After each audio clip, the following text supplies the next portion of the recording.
Malam itu, hujan baru saja reda. Udara dingin merayap di kulit, dan kabut tipis menggantung di antara pohon-pohon di pinggir desa. Suara jangkrik dan sesekali lolongan anjing liar menggema di kejauhan. Dedi, seorang pemuda berusia 19 tahun, berjalan pulang sendirian dari rumah temannya setelah bermain kartu hingga larut malam. Desa tempatnya tinggal memang terpencil, dikelilingi hutan dan sawah luas.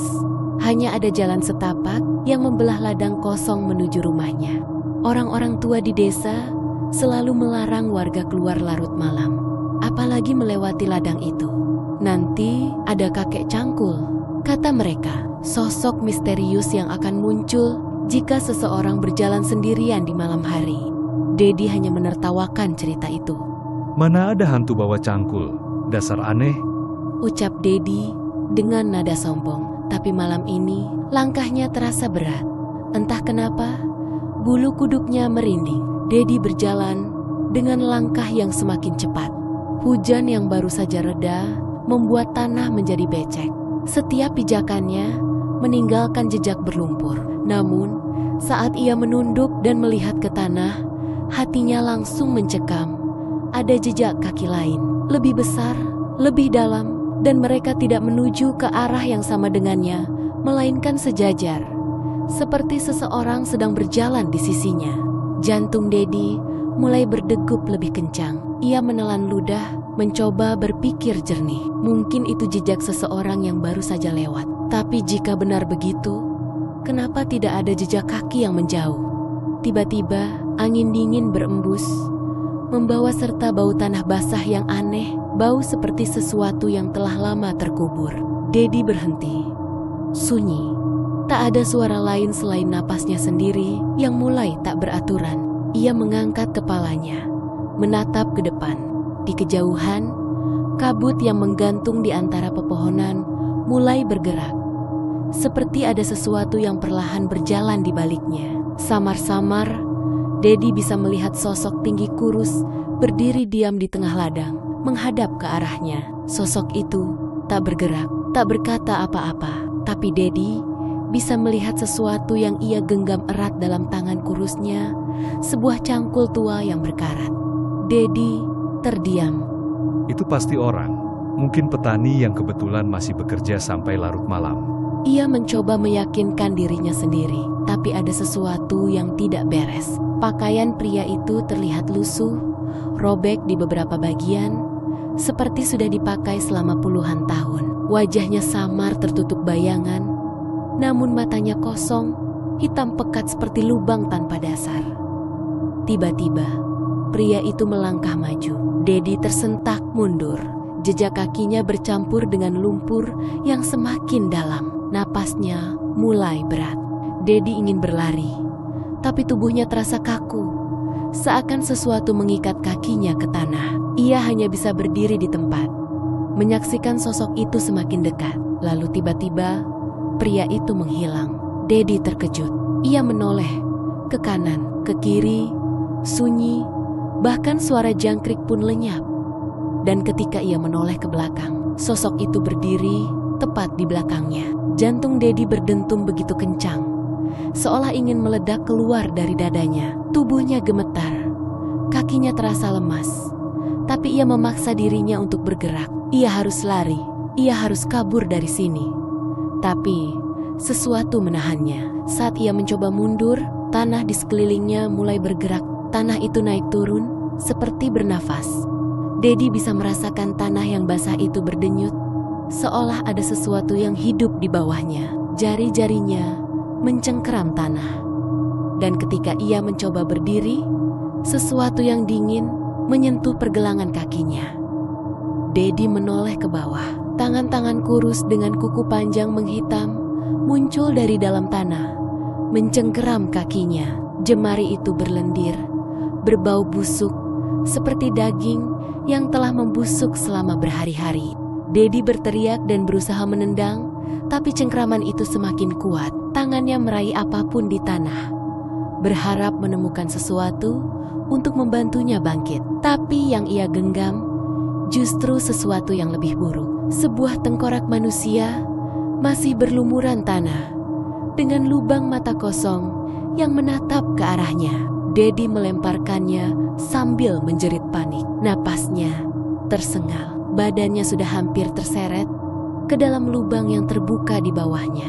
Sementara itu, pria tua itu masih berdiri di sana, diam. Sosok itu mengamati Dedi dengan tatapan kosong, seolah menikmati penderitaannya. Wajahnya yang penuh keriput kini terlihat lebih jelas di bawah cahaya bulan. Kulitnya bukan hanya pucat kehijauan, tapi juga penuh luka robek, seperti pernah terkubur hidup-hidup dan mencoba keluar dari tanah. Dedi mencoba meronta, tapi sia-sia.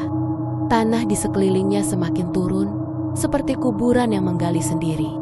Kakek itu perlahan-lahan mengangkat cangkulnya, tidak tergesa-gesa, seperti orang yang sudah yakin bahwa buruannya tak bisa lari kemana-mana. Lalu, ia berbicara, suaranya parau, seperti berasal dari tenggorokan yang penuh lumpur.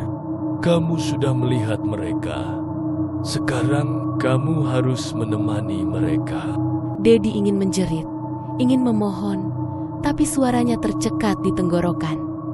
Air matanya mulai menggenang. Cangkul itu kini terangkat tinggi di atas kepalanya. Dalam sekejap, pria tua itu menghunjamkannya ke tanah tepat di samping kepala Dedi. Tanah bergetar hebat. Dedi berusaha menoleh ke samping. Yang ia lihat membuat tubuhnya makin membeku. Dari lubang yang terbuka, sesuatu mulai merangkak keluar. Dan kemudian, kepala manusia dengan wajah yang membusuk separuhnya menyembul dari dalam tanah. Matanya kosong, mulutnya ternganga lebar, seperti ingin menjerit. Tapi tidak ada suara yang keluar. Sosok itu merangkak dengan gerakan patah-patah, berusaha menarik tubuhnya keluar dari kuburan. Lalu satu sosok lagi muncul. Dedi mulai kehilangan akal sehatnya. Tubuhnya menggigil hebat. Ia ingin lari, tapi kakinya masih terperangkap. Pria tua itu menunduk, menatapnya dari dekat. Bau busuk semakin menusuk. Sekarang kamu bagian dari mereka. Senyum lebar mulai terbentuk di wajahnya. Dan saat Dedi membuka mulutnya untuk berteriak, sesuatu dari dalam tanah mencengkeram lehernya. Terdengar suara cangkul yang terus menggali. Dedi panik, nafasnya terasa sesak. Dedi berusaha menarik napas di antara jeritan yang tercekat di tenggorokan. Tubuhnya masih separuh tertanam dalam tanah yang terus bergerak, seperti lumpur hidup yang perlahan menelannya.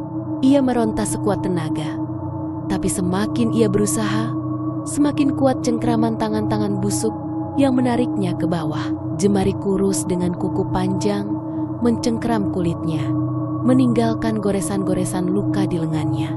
Dedi menoleh ke samping, berharap ada sesuatu yang bisa ia raih untuk bertahan. Yang ia temukan hanyalah tulang belulang manusia, berserakan di sekitar lubang tempat ia hampir terkubur.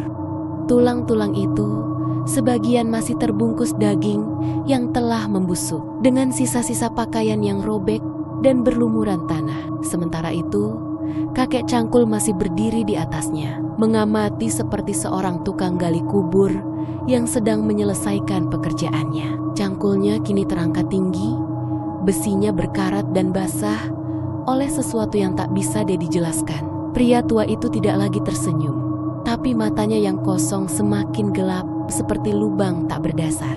Jangan melawan. Semua yang datang ke ladang ini akhirnya tetap di sini. Suara parau itu menggema di malam yang semakin sunyi. Dedi menggeleng cepat. Air mata bercampur dengan keringat dan lumpur di wajahnya. Tidak, ia tidak mau mati di sini. Dengan sisa tenaga yang ia miliki, Dedi meraih sebuah batu di dekatnya dan melemparkannya ke arah kakek cangkul. Batu itu menghantam dada pria tua itu, membuatnya terhuyung mundur selangkah. Saat itulah Dedi melihat kesempatan. Dengan sekuat tenaga, ia menarik kakinya dari cengkeraman tangan-tangan busuk itu. Tubuhnya hampir sepenuhnya bebas, tapi tanah di sekelilingnya sudah membentuk kuburan yang semakin dalam. Tiba-tiba Dedi menjerit ketika sesuatu yang dingin menyentuh tengkuknya. Jari-jari panjang dengan kuku hitam menusuk kulitnya, mencengkeram lehernya dari belakang. Ia menoleh dengan gemetar dan langsung berhadapan dengan wajah manusia yang setengah hancur. Mata kosong dan mulut menganga lebar tanpa suara. Sosok itu berusaha menariknya lebih dalam. Dari dalam lubang, tubuh-tubuh lain mulai merangkak keluar, bergerak dalam gerakan tersentak-sentak seperti mayat yang baru saja bangkit setelah lama tertidur di bawah tanah.